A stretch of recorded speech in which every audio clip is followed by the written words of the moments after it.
स्याह और सफ़ेद की मुलाकात। कोई भी लड़की तुम पर दिल हार सकती है। वो अब हाथ जबील की तस्वीर से मुखातिब था। Bro, you are handsome. इसका मतलब मैं भी हूँ। उसे सीटी बजाते हुए फर्जी कॉलर झाड़े। बाय द वे, मैं भी एक रॉक स्टार हूँ और तुमसे कम मशहूर नहीं हूँ। उससे हाथ को पावर करवाना जरूरी समझा। चलो, आज के दिन हाथ बंद कर देखते हैं। इस एहसास को जीते हैं कि मैं ईमानी की चाहत हूँ। ये एहसास स्वरत बख्श था। वो आईने के सामने खड़ा उससे वादे कर रहा था, जबकि ड्रेसिंग पर पड़ा उसका फ़ोन कब से ब्लिंक कर रहा था। हाथ उसे कब से फ़ोन कर रहा था, पर वो सुनने के मूड में नहीं था। वो बाहर निकलने ही लगा था जब फ़ोन फिर से बजने लगा। क्या मुसीबत है? तुम 13 सालों से अब्दुल बने रहे हो, मैंने कुछ कहा? और एक दिन के लिए मैं हाथ बन रहा हूँ तो तुमसे बर्दाश्त नहीं हो रहा। बड़े ही कमज़र्फ हो यार। वो अब्दुल था, उसकी ज़बान तलवार का काम करती थी। अब्दुल, मेरी बात गौर से सुनो। तुम हाथ बनकर अजनबी लोगों से नहीं मिल सकते। इसमें बहुत खतरा है। हाथ ने परेशानी से कहा। उसके लब खुश्क हो चुके थे। सिर्फ वही जानता था अब्दुल किस खतरे से खेलने जा रहा था। मुझे खतरों से खेलना आता है। मैंने तुमसे कहा था, तुमने मेरी बात नहीं मानी। अब्दुल का नाक अभी तक फूला हुआ था। मैं तुम्हारी सारी बातें मानूंगा। Please don't do this. ऐसा मत करो अब्दुल। रुक जाओ, कहीं मत जाओ। वो उसे रोकने की पूरी कोशिश कर रहा था। सोचूंगा। उससे फ़ोन बंद करके बेड की जानिब उछाल दिया। वो जान गया था कि हाथ उसके फ़ोन तक पहुंच चुका था। तभी उसे पता चल गया था अब वो फ़ोन साथ नहीं ले जा सकता था। उससे आईने में खुद को देखते गहरा सांस लिया। क्या हाथ बनना इतना खतरनाक है? चलो बंद कर देख लेते हैं। वो खुद पे आखिरी नजर डालता कमरे से बाहर निकल गया, इस बात से बेखबर कि मीलों दूर बैठे हाथ की जान पर बनाई थी। हाल से मंसूब। वो नमाज पढ़ रही थी जब अदम किसी काम से वहां आया। उससे दाइमा को देखा। वो अब दुआ मांग रही थी। पहले वो पलटने लगा, फिर एकदम ही उसे ईमान का ख्याल आया। वो जब नमाज पढ़ती थी उसे खुद से कोसों दूर महसूस होती थी। जब दाइमा ने सलाम फेरा तो अदम को दरवाजे में खड़ा पाया। आप अंदर आ सकते हैं। मुझे नहीं पता था तुम भी मजहबी हो। वो हंसते हुए बोला। भाई, दाइमा ने तेजाजन कहते हुए हल्की से उसे देखा। मजाक कर रहा हूँ। उससे हाथ खड़े किए। तुम्हें कोई काम था? वो अब सीरियस था। मुझे इस्लामाबाद जाना है, उससे बताया। खैरियत? ज़रूरी काम है, उससे बस इतना ही बताया। कल? दाइमा ने बस इतना ही बताया। इतनी जल्दी? लगता है कोई खास काम है। मैंने हम दोनों की टिकट्स करवा ली हैं। आप बताएं मेरे साथ चल रही हैं या नहीं? वो काफ़ी संजीदा थी। मैं जब से आया हूँ हवेली से बाहर नहीं निकला। कब तक कैद होकर रहेंगे? वो बिगड़ी। मेरा होना जबील खानदान के लिए किसी बदनुमा दाग से कम नहीं। फीका सा मुस्का दिया। भाई, ऐसा क्यों सोचते हैं आप? यही सच है। आप जाएं, पैकिंग करें, हम कल जा रहे हैं। ताइमा ने उसे बाजू से पकड़कर उठाया। ठीक है, जा रहा हूँ। वो हथियार डालते चला गया, जबकि दाइमा काफ़ी संजीदा थी। जाने उसके दिमाग में क्या चल रहा था। जिंदगी कभी कभी अजीब मोड़ ले लेती है। मैंने कभी सोचा ही नहीं था कि मेरी जिंदगी में मासील जैसा कोई शख्स आएगा। पता है, जब मैंने मासील की मोहब्बत को अपनाया तब मैं यही सोचती थी कि माँ को कैसे बताऊंगी। वो मान भी जाती तो अल्लाह को कैसे मनाती। मुझे डर था अल्लाह मुझसे नाराज हो जाएगा। और देखिए, वो मुझसे हो गया ना। एक ईमान बेईमान हो गई। इससे बड़ी तकलीफ क्या होगी। वो कागज हाथ में थामे बैठा। ये सिर्फ कागज नहीं था, खत था। ईमान का हाथ को लिखा गया खत। एक औरत होने के नाते मैंने बस इतना ही चाहा कि मुझे एक परहेजगार मर्द मिले, जिससे कभी किसी को ना छुआ हो, किसी को गलत निगाह से ना देखा हो, जिसकी तन्हाइयाँ पाक हो, जो मुझे रिस्के हिलाल खिलाए। मुझे ऐसे मर्द की चाहना होती। अगर मेरा बाप अब्दुल शाहाब ना होता। मैंने अब्दुल शाहाब की स्याही को बहुत करीब से देखा था, इसलिए मैंने एक नेक शख्स का पुत अपने अंदर बना लिया। मैं उस मैयार से नीचे नहीं उतर सकती थी। उतरती तो मर जाती, जैसे अब मर गई हूँ। टैरो ने कहा था, रूह की मौत सबसे खतरनाक मौत होती है। ये मेरी किस्मत कि मुझे अदम जबील जैसे शख्स की मोहब्बत कबूल करना पड़ी। वो शख्स जो मुझे हलाल खिला नहीं सकता था। मुझे बताएं, मैं कैसे सिर्फ उसकी मोहब्बत की खातिर उससे अपनाए रखती? कब तक? उसने खुद को नहीं बदला। वो शख्स मेरी जिंदगी में तो आ गया था, पर दिल तक कैसे पहुंचना। वो मेरा मजाक उड़ाता था कि कॉन्सेप्ट पुराना हो चुका है। अपने लिए नेक इंसान ढूंढना जिससे कभी किसी को ना छुआ हो। पर सच तो यही था, मुझे नेक इंसान ही चाहिए था। और उसकी मोहब्बत 2 पल में उड़नछू हो गई। जब उसे लगा मैं बेवफा हूँ, उससे मेरी बात तक न सुनी। हाँ, मैं बेवफा हूँ। मैंने अपने अल्लाह से बेवफाई की, ये सोचकर कि वो सुधर जाएगा। और मेरी बदकिस्मती कि मुझे मुशारिफ जैसा शख्स मिला, वो जिसके लिए निकाह किसी खेल से कम नहीं था। क्या एक परहेजगार मर्द की चाहत करना इतना बड़ा गुनाह है? अगर हाँ, तो मैं गुनाहगार हूँ। हाँ, मैं सबसे बड़ी गुनाहगार हूँ। अदम अपनी जगह ठीक था, पर वो मेरे लिए नहीं था। मैं उसके लिए नहीं थी। बेशक अल्लाह मेरी चाहतों से वाकिफ है। और फिर हर मोहब्बत का इम्तिहान होता है। वो जिसने कहा था मुझे कभी हर्ट नहीं करेगा, उससे मेरी बात का यकीन तक ना किया। लेकिन मैं ये भूल गई थी कि जो शख्स अपने खुदा से इतना बदगुमान है, उसके नज़दीक मेरी हैसियत क्या होगी। काश मुझे ये बात पहले समझ आ जाती। लेकिन हम लड़कियों की आंखों पर मोहब्बत की पट्टी बांध दी जाती है। दाइमा पूरा प्लान बनाकर मेंटल असाइलम तक पहुंची थी। उससे अस्पताल का पता साथ से निकलवाया था, जिससे फ़ौरन दे दिया था। वो दोनों जब अंदर दाखिल हुए तो दाइमा ने अपना तारुफ कराया। मैं दाइमा जबील हूँ। मुझे हाथ जबील और उनकी पेशेंट से मिलना है। आप हाथ को इत्तला कर दें। वो काउंटर पर खड़ी थी, जबकि अदम के लिए असाइलम दिलचस्पी का मरकज था। वो धीरे धीरे कदम बढ़ाता आगे बढ़ रहा था। काउंटर पर खड़ी लड़की ने हाथ को फ़ोन किया था। यह असाइलम बहुत बड़ा नहीं था, गिनती के पेशेंट थे और यहाँ हाथ को सब जानते थे। हाथ ने उन्हें आने की इजाज़त दे दी थी। दाइमा ने जब पलट कर देखा तो अदम वहाँ नहीं था। वो लड़की के बताए गए कमरा नंबर की जाने पड़ गई। वो धीरे धीरे कदम उठाता आगे बढ़ रहा था। खुले खुले कमरे थे जहाँ मरीजों को रखा गया था। सबका पेंट एक जैसा था। ग्लास विंडो इतनी बड़ी थी कि अंदर का पूरा मंजर नजर आता था। वो पेंट की जेबों में हाथ डाले आगे बढ़ रहा था और फिर एक जगह वो ठटक कर रुक गया। उसे लगा उसे वहम हुआ हो। उससे ग्लास विंडो के करीब जाकर देखा और फिर वो साकित रह गया। उसे लगा जैसे वो पत्थर का हो गया हो। एमा, उससे लब फड़फड़ाए। अगर मैं तुम्हें किसी पागलखाने में नजर आई तो जान लेना उसकी वजह तुम होगे। उसकी समाज से एक जुमला टकराया था और वो सांस सा नहीं पाया, जैसे किसी ने मुट्ठी में उसका दिल जकड़ लिया हो। वो तेजी से राहदारी से गुजरता अंदर आ रहा था। उसकी जैकेट उसके बाजू पर थी, शर्ट की कफ उससे फोल्ड कर रखे थे, जबकि आंखों पर चश्मा लगा था। उसकी अहम मीटिंग थी। कल शाम ही साद इस्लामाबाद आया था। वो दोनों मीटिंग से वापस आ रहे थे। साद गाड़ी पार्क करने गया था, जबकि वो अंदर आ गया। वो सीधा ईमान के कमरे की जाने बढ़ रहा था जब अचानक रुक गया। सामने ही राहदारी में वो खड़ी थी, दाइमा जबील, जो इधर उधर देखती बार बार अपना दुपट्टा सेट करने की कोशिश कर रही थी, जो उसके खुले स्याह सिल्की बालों से फिसल रहा था। और फिर उसकी नज़र भी हाथ पर पड़ गई। यूं लगा जैसे किसी मुहूर्त में जान पड़ गई हो। वो पुरजोश सी उसकी जाने पड़ी। उसे देखते ही वो सारे शिकवे खिले भूल गई थी। अस्सलाम वालेकुम। वो भी चलता हुआ उसकी जानिब आया। वो उसकी फैमिली थी और अपनी फैमिली को हाथ जबील बहुत इज्जत देता था। कैसे हैं आप? मैं कब से वेट कर रही थी। हाथ को अंदाज़ा नहीं था इस हाथ से पता लेने के बाद वो इतनी जल्दी पहुंच जाएगी। खैरियत? वो बस इतना ही पूछ पाया। वो वो मैं आपसे मिलने आई थी। ताइमा को अपने लब खुशकोदे महसूस हुए। हाथ का लहजा सर्द था। यहाँ अस्पताल में? उसका चेहरा कितना बेतासुर था। ताइमा को अपना दिल टूटता महसूस हुआ। वो आपने कॉल पर? मुझे लगता है यहाँ खड़े रहना ठीक नहीं है, आओ मेरे साथ। वो उसकी बात काटता आगे बढ़ा। ताइमा उसके पीछे लपकी। उसे हाथ का साथ देने में भागना पड़ा था। वो काफ़ी तेज चलता था। राहदारी लंबी थी। जैसे ही हाथ को एहसास हुआ वो आहिस्ता चलने लगा। वो ताइमा जबील, जो हमदान साहब की कंपनी में जीएम थी, वो उसके सामने किस कदर घबरा गई थी।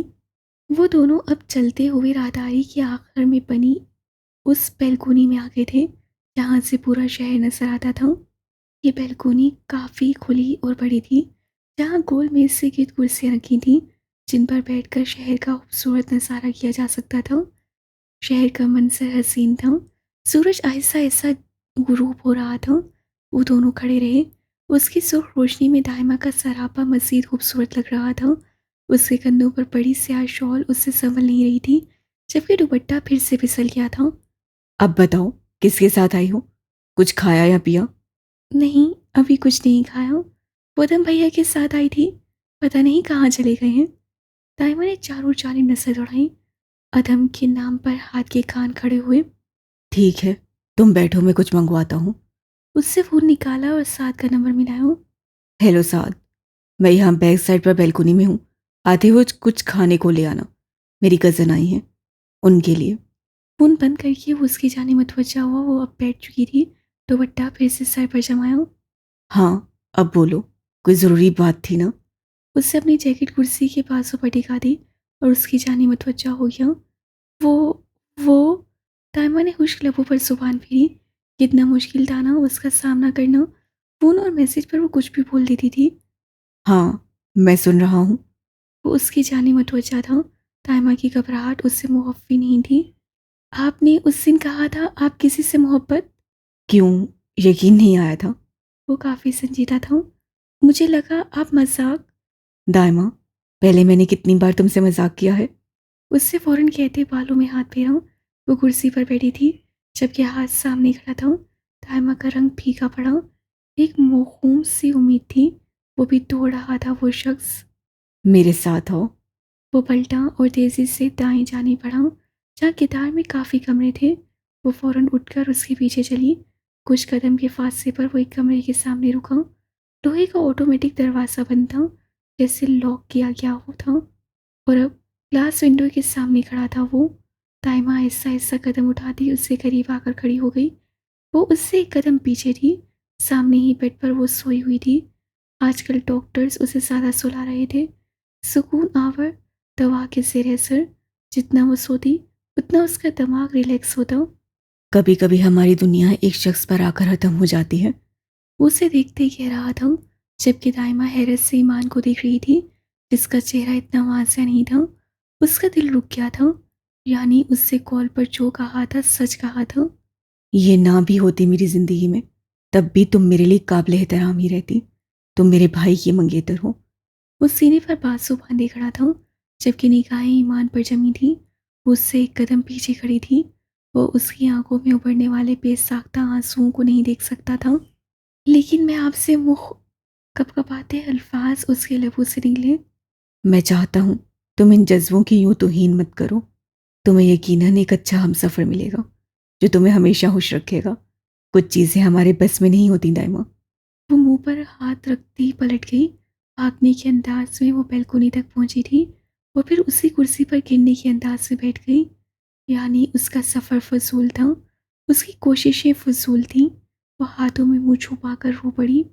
साथ हाथ में खाने का बड़ा सा पैकेट पकड़े वहां पहुंचा तो एक लड़की को बेदरार रोते पाया। वो घुटनों पर सरक के रो रही थी। हाथ की जैकेट वहीं पड़ी थी। वो खुद वहां नहीं था। साथ को समझ ना आया क्या करे। उसे वो पैकेट मेज पे रखे और तसवसब का शिकार इधर उधर देखने लगा। वो ऐसे ही रो रही थी जैसे अपने कमरे में हो। हेलो, उससे दाइमा को पुकारा, लेकिन दाइमा ने सर उठाकर नहीं देखा। एक्सक्यूज मी मिस, आप हाथ भाई की कज़न हैं?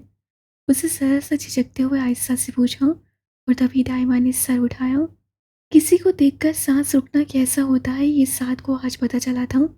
शफक की रोशनी में उसका चेहरा उतना ही सुर्ख था और आंखें, उफ, वो आंखें जैसे अभी किसी पहाड़ से लावा उतरा हो। उनमें इतनी जलन थी, जैसे सारी दुनिया जलाकर राख कर देंगी। क्या है? वो गुस्से से फुनकारी। यानी अब वो अपनी मर्जी से रो भी नहीं सकती थी। वो कुछ बोल ही ना पाया। ताइमा ने उसे खामोश देखकर हथेली की पुश से आंसू रगड़े और दुपट्टा सर पर लेने की कोशिश की। उसी कलाई में मौजूद दो कड़ों की आपस में टकराने की अर्दाश पैदा हुआ था और साथ किसी शहर से आज़ाद हुआ। वो झटके से पीछे हुआ। हाथ जबील की कज़न उसके लिए काबिल एहतराम थी। वो, आप रो क्यों रही हैं? वो अब अदब से खड़ा पूछ रहा था। निगाहें झुका ली थी, ताइमा ने कहा जाने वाली नसों से उसे घूरा। फिर उसे मेज पर रखा खाने का पैक नजर आया। यकीनन वो हाथ का साथी था। क्यों? मैं रो नहीं सकती। वो अब झुंझुलाते हुए बालों को फोल्ड कर रही थी। बिल्कुल रो सकती हैं, पर यहाँ। उसे नसें उठाई। ताइमा ने घूर कर उसे देखा। वो सटपटा कर नसें झुका गया। ये सिर्फ हाथ जबील था जिसके सामने वो मोम हो जाती थी, वरना अपने ऑफिस में काफी नकचड़ी मशहूर थी। रोने के लिए भी अब जगह देखूं। वो गुस्से में बड़बड़ा रही थी। फिर झटके से उठ खड़ी हुई। बता देना अपने हाथ भाई को कि जा रही हूं मैं। वो अब शॉल दुरुस्त करती आगे बढ़ी। लेकिन खाना? वो फौरन बोला। तुम खा लो और अपने हाथ भाई को खिला देना। उससे अपने हाथ भाई पर जोर दिया था। साद का दिल अभी तक तरतीब पर नहीं आया था। वो कुछ कहना चाहता था, पर वो तेज तेज कदम उठाती वहां से निकलती चली गई। साद ने उसे दूर तक जाते देखा था और फिर वो गहरा सांस खारिज करता वहीं बैठ गया। वो तेज तेज चलती अदम का नंबर मिला रही थी, लेकिन उसका नंबर नहीं लग रहा था। वो अब झुंझुलाती हुई काउंटर तक पहुंची तो सामने खड़े हाथ को देखकर टटक गई। वो काउंटर पर मौजूद लड़की से कुछ सवाल जवाब कर रहा था। किधर? उससे आंखों से अबरोज खाते पूछा। ताइमा का चेहरा सदा हुआ था, लेकिन वो नाराज सी। वापिस जा रही हूँ। किसके साथ? वो उसके सामने आया। अपने भाई के साथ। उसे देखने से गुरेज कर रही थी। मुझे तो वो यहाँ नजर नहीं आ रहा। बाहर गए होंगे। जबकि हाथ जानता था, अगर तो वो यहाँ ईमान को देख चुका था तो उसके बाद नॉर्मल तो यकीनन नहीं होगा। वापस चलो, साथ तुम्हें छोड़ आएगा। हाथ ने नर्म लहजे में कहा। कहाँ छोड़ आएगा? वो चौंकी। जब तक अदम नहीं आ जाता तब तक मेरे अपार्टमेंट में रहो। वो चौंकी। उससे जैसे हुक्म दिया था। मुझे अपने घर जाना है, दूसरों के घरों में मैं नहीं रहती। वो हवीज से बोली। चली जाना घर भी। अभी वापस जाओ, वहीं जाकर बैठो। उसका अंदाज ऐसा था कि दाइमा वापस पलट गई। पागल। हाथ ने उसे तेज तेज चलते देखकर कहा था। तुम मुस्तकबिल में किस बात को लेकर खौफजदा हो? पागल हो जाने से। मुझे खौफ आता है। मुझे डर लगता है कभी कभी खुद को किसी पागल खाने में पाती हूँ। ये खौफ मेरा पीछा नहीं छोड़ता। ईमान के अल्फाज उसकी समात में रिपीट पर घूम रहे थे। उसे सांस लेनी मुश्किल हो रही थी। जाने कब से वो यूं पैदल चल रहा था। उससे कभी ख्वाब में भी नहीं सोचा था उससे वाकई किसी पागल खाने में मिलेगी। सीने के मुकाम पर इतनी जलन थी जिससे उसकी सांसें तक रोक ली थी। वो थक गया तो एक जगह बैठ गया। बैठा रहा। जाने कितनी देर, यूं जैसे होश में ना हूं। उसने ऐसा तो नहीं चाहा था। मैं तुम्हें किसी पागल खाने में नजर आई तो उसकी वजह तुम हो गए। अल्फाज उसका पीछा नहीं छोड़ रहे थे। वो बैठा रहा। शाम रात में ढल गई। वो वहां से नहीं उठा। वो शिद्दत से ख्वाहिश कर रहा था ये कोई ख्वाब हो, कोई बुरा ख्वाब जो क्षण से टूट जाए, लेकिन ऐसा नहीं हुआ। ये हकीकत थी, खौफनाक हकीकत। वो बर्दाश्त नहीं कर पा रहा था। उसे इस वक्त शिद्दत से किसी चीज़ की तलब हो रही थी। ड्रग्स की तलब। वो सब भूल जाना चाहता था। सब कुछ। उसकी आंखें सुर्ख हो चुकी थीं। उससे आसपास देखा। एक दो जगहें वो जानता था, फिर भी उससे फ़ोन निकाला और कुछ सर्च किया। वो अपने आवाज़ों में नहीं था। कुछ देर बाद वो एक गाड़ी में बैठा कहीं जा रहा था, एक ऐसी जगह जहाँ वो अपना गम भुला सके। कुछ घंटे बाद वो एक प्राइवेट फार्म हाउस पर था। सारा पैसों का खेल था। उससे अपना कार्ड काउंटर पर दिया था, जहाँ से आगे उसे आसानी से जाने दिया जाता। वैसे भी हुलिये से वो कोई गरीब आदमी तो लग नहीं रहा था। और फिर कुछ देर बाद उस स्विमिंग पूल के किनारे पर रखे एक मेज से गिर बैठा था। ये बड़ा सा मेज था जिससे गिर चंद कुर्सियां लगी थीं और वहाँ दो लड़के बैठे थे। मेज पर रखे सफ़ेद सफूफ को सर झुकाए सूंघ रहे थे। उसके हाथ तेजी से हरकत कर रहे थे। हाथ में एक कार्ड पकड़े उसके किनारे से वो उस सफूफ की ढेरी को मिक्स कर रहा था।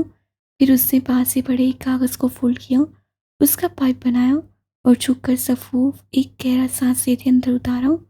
उसने ये अमल 2 से 3 बार दोहराया और फिर उससे पीछे कुर्सी से टेक लगा दिया। उसकी आंखें बंद थीं। वो सब भूल जाना चाहता था। सब कुछ। ईमान का ख्याल, उसका हाल। लेकिन वो अभी तक अपने हवासों में था। वो फिर से सीधा हुआ। वो फिर से मेज पर झुक गया। इस बार उसकी आंखों में पानी था और ये पानी नशे के सरूर का नहीं था, बल्कि आंसुओं का था जो बह नहीं सकते थे। चारों जाने म्यूजिक का शोर था, तेज म्यूजिक, लोगों के हंसते बोलने की आवाज़ें। फिर भी वो उस एक आवाज़ से पीछा नहीं छुड़ा पा रहा था। अरे अरे, वो देखो, पहचाना उसे? कुछ फासले पर खड़ी एक लड़की ने अपने ग्रुप से कहा। काफी हैंडसम है, तुम जानती हो इसे? ग्रुप की दूसरी लड़की ने पूछा। जी हाँ, जबील खानदान का सबूत है, बाहर से लौटा है, पक्का नशई है, घर में इलाज चल रहा था लेकिन नवाब साहब ने बंद करवा दिया। मैं इसकी नर्सिंग कर रही थी। वो अब अपने ग्रुप के लड़के लड़कियों को बता रही थी। तुम तो बड़ी छुपी रुस्तम निकली, बताया ही नहीं। लड़कियां उसे छेड़ने लगी। जबील खानदान का प्रेशर इतना था कि अगर ये बात बाहर निकली तो हमारी खैर नहीं। लो, बेटा अब खुद ही घर से बाहर निकल आया है। वो अब हंस रहे थे। और अब ये पूरी दुनिया देखेगी। एक लड़की ने अपना फोन निकालकर वीडियो बनाना शुरू की। अगर हम पकड़े गए तो फिर? वो नर्स अब डर गई थी। नहीं पकड़े जाते। वो हंस रहे थे। वो वीडियो बनाते रहे जब तक वो बेसुध नहीं हो गया था। वो खामोशी से गाड़ी चला रहा था। साथ वाली सीट पर वो अब तक खराब मूड के साथ बैठी थी। हाथ ने उसकी जिम्मेदारी लगाई थी कि वो दाइमा को सही सलामत अपार्टमेंट तक लेकर जाए। जब तक अदम ना आ जाता वो वहीं रहती। I am sorry. साथ ने ही गुफ्तगू का आगाज किया। तुम क्यों सॉरी बोल रहे हो? वो गाड़ी की शीशे से बाहर देख रही थी और अब रह रहकर अदम पर गुस्सा आ रहा था जो ना जाने कहाँ गायब हो गया था। उसका फोन बन जा रहा था। बस ऐसे ही। वो इतना ही कह पाया। तुम उस लड़की को कब से जानते हो? उसका इशारा ईमान की जानिब था। कल ही आया हूँ यहाँ, अभी पता चला है। वो साफ गोई से कह रहा था। और हाथ कब से जानते हैं उसे? वो अभी तक उलझी हुई थी। वो बचपन से। वो कहता कहता रुक गया जबकि दायमा की तेवरी चढ़ी। मुझे कैसे पता ना चला? उसका दिल फिर से कुड़लाने लगा। आंखें फिर से लुपालप पड़ने लगी। वो अब दूसरी जाने मुंह किए सू सू कर रही थी। प्लीज, आप रोए मत। क्यों? तुम्हारा मेरे रोने पर बिल आ रहा है? वो फौरन बिगड़ी। उससे साथ को बाकायदा घूरा था। वो खामोश हो गया। उसे दाइमा को उसके हाल पर छोड़ दिया। दाइमा ने सीट से सर टिकाया। वो सुबह से काफी थक गई थी। रोने के बायस उसका सर दर्द कर रहा था। कुछ देर बाद वो सो गई। साथ ने उसे सोते देखकर सुकून का सांस भरा। वो अगले दिन शाम को वापस अस्पताल आया था। इस वक्त वो होश में था। उसे याद था तो इतना कि वो मदहोशी में भी उसे नहीं भूल पाया था। उम्मे ईमान किसके रेफरेंस से यहाँ एडमिट है? उससे काउंटर से डिटेल मांगी। सॉरी सर, हम डिटेल्स नहीं दे सकते। तुम जानती हो मैं कौन हूँ? वो पहली बार इतने गुस्से में आया था। अदम जबील नाम है मेरा। आप मुझे रेफरेंस देंगी या मैं निकलवाऊं? उससे खोया धमकी दी। उसका नाम सुनकर लड़की के चेहरे पर उलझन उभरी। सर, आपको रेफरेंस की क्या जरूरत है? आपकी ही फैमिली का रेफरेंस है। वो साकित हुआ। पहला ख्याल अब्दुल का आया था पर वो यहाँ नहीं था। वो मजीद उलझ गया। ओके। वो तेजी से राहदारी की जाने बढ़ा। यकीनन अब उसे कोई ना रोकता। वो ईमान के कमरे की तरफ जा रहा था। उसके जाते ही काउंटर पर मौजूद लड़की ने हाथ का नंबर मिलाया। हेलो सर, मिस्टर दम जबील पेशेंट से मिलने आए हैं। दूसरी जानिब से उससे कुछ कहा था और फिर फ़ोन रख दिया। तो वो वक्त आ ही गया था जब वो दोनों बराह रास्त मुकाबले आने वाले थे। वो जिस स्याह और सफ़ेद से खौफजदा थी, वो दोनों आज मिलने वाले थे। कम ऑन ईमान, तुम बहुत स्ट्रांग हो। तुम्हें खुद पर पूरा कंट्रोल है। तुम पागल नहीं हो सकती। वो ग्लास विंडो के सामने खड़ा था। अंदर से बाहर का मंजर नजर नहीं आता था। शायद इसलिए ईमान उसे नहीं देख सकती थी। वो बैकग्राउंड से टेक लगाए किसी गहराई नुक्ते को घूर रही थी। कुछ याद करके वो कभी हंसती थी तो कभी खामोश हो जाती। उसकी हालत अदम के दिल को आरे से जी रही थी। वो कितनी देर उसे देखता रहा। आसपास कोई नजर नहीं आ रहा था। इक्का दुक्का नर्स गुजर जाती थी। वो खड़ा था जब कोई खामोशी के साथ आकर उसके एन बराबर खड़ा हुआ। कद काठ दोनों का एक जितना था। फर्क था तो सिर्फ इतना कि अदम के वजूद में इस वक्त कोई ताकत नहीं थी जबकि मुकाबिल पूरे इत्मीनान से खड़ा था। क्यों आए हो अब यहाँ? आवाज पर वो चौंका। दाई जाने देखा तो हाथ खड़ा था। उससे सईद हवेली में उसकी तस्वीर देखी थी और किसी से उसकी तारीफ सुनी थी लेकिन वो उसे वहां देखकर हैरान हुआ। तुम यहाँ क्या कर रहे हो? उससे उल्टा सवाल किया। उम्मे ईमान का इलाज करवा रहा हूँ। आदमी एक मर्तबा भी उसकी जाने नहीं देखा था। तुम उसे कैसे जानते हो? अदम का मूड बिगड़ा। उसकी तेवरी चढ़ चुकी थी। वलेंसिया में अब्दुल उसके साथ था और यहाँ हाथ वो उलझ गया था। मैं तो उसे बचपन से जानता हूँ, पर मुझे हैरत है तुमने सच क्यों नहीं जाना। उससे पहली बार अदम की जानिब देखा। ग्रे आंखें सुरमाई आंखों से टकराई। ग्रे आंखों में बहुत कुछ था, जबकि सुरमाई आंखें सुर्ख थीं, बेतहाशा सुर्ख। कौन सा सच? कमाल है, जिससे मोहब्बत की उसका सच नहीं जाना, उसका इतबार भी नहीं किया। तुम कैसे जानते हो मैं ईमान से मोहब्बत करता हूँ? अदम उलझ चुका था। मोहब्बत करते थे, अब नहीं कर सकते। क्यों नहीं कर सकता? और तुम कौन होते हो ये पूछने या कहने वाले? तुम हो कौन? वो गुस्से से फनकारा। यहाँ से चले जाओ, मैं नहीं चाहता तुम उसके सामने जाओ। वो वहां से पलट गया। मुझे उससे मिलना है। उसने जैसे हुक्म दिया। वो नफरत करती है स्याही से। आदमी पलट कर जवाब दिया। खौफजदा है वो, हमसे, हम सब से, जबील खानदान से। आखिर में उसके लहजे में बेबसी खुल गई, लेकिन उसने खुद को भी करने नहीं दिया था। तुमने क्या किया है उसके साथ? आदम को कुछ गलत होने का एहसास हुआ। मोहब्बत की है। जवाब इतना बरजस्सा था कि आदम को अपने चारों जानिब आग भड़कती महसूस हुई। क्या बकवास कर रहे हो? वो दबी दबी आवाज में चिल्लाया, जबकि वो वैसे ही पुरइत्माद खड़ा था। अब्दुल कहता है कि मैं बचपन से ईमाने से मोहब्बत करता हूँ। आई थिंक अब्दुल ठीक कहता है। उसका अंदाज सरासर आग लगाने वाला था। She chose me. Adam Jabeel उर्फ मासिल ने गर्दन अकड़ा कर कहा, और उसकी बात सुनकर हाथ का कहका उभरा था। वो पहली बार ऐसे हंसा था। अगले ही पल उसका चेहरा सपाट था। 2 कदम बढ़ाता उससे करीब आया। Did she? ग्रे आंखों की चमक मजीद बढ़ गई। वो मेरी है, मैं उसकी जिंदगी में आने वाला पहला मर्द हूँ। अदम अब बिगड़ गया था। ईमान को इस हालत में देखकर वो जैसे सब भूल गया। याद रहा तो इतना कि वो उसे चाहता है। वो कभी तुम्हारी नहीं हो सकती, किसी भी कीमत पर नहीं। आद ने अदम की बात सुनकर जवाब दिया। लहजा अटलता। उसकी बात पर अदम मुस्कुरा दिया। वो स्याह हो चुकी है, वो मेरी हो चुकी है। मैं उसे अपनाऊं या ना अपनाऊं, वो मेरी ही रहेगी। कितना यकीन था उसे खुद पर। वो अभिमान को देख रहा था। तुम कुछ भी कर लो, वो तुम्हें कभी नहीं मिल सकती। आद ने फिर उसके यकीन की धज्जियां उड़ाई। अदम ने सबसे जबड़े भींचे। क्यों? क्यों नहीं हो सकती?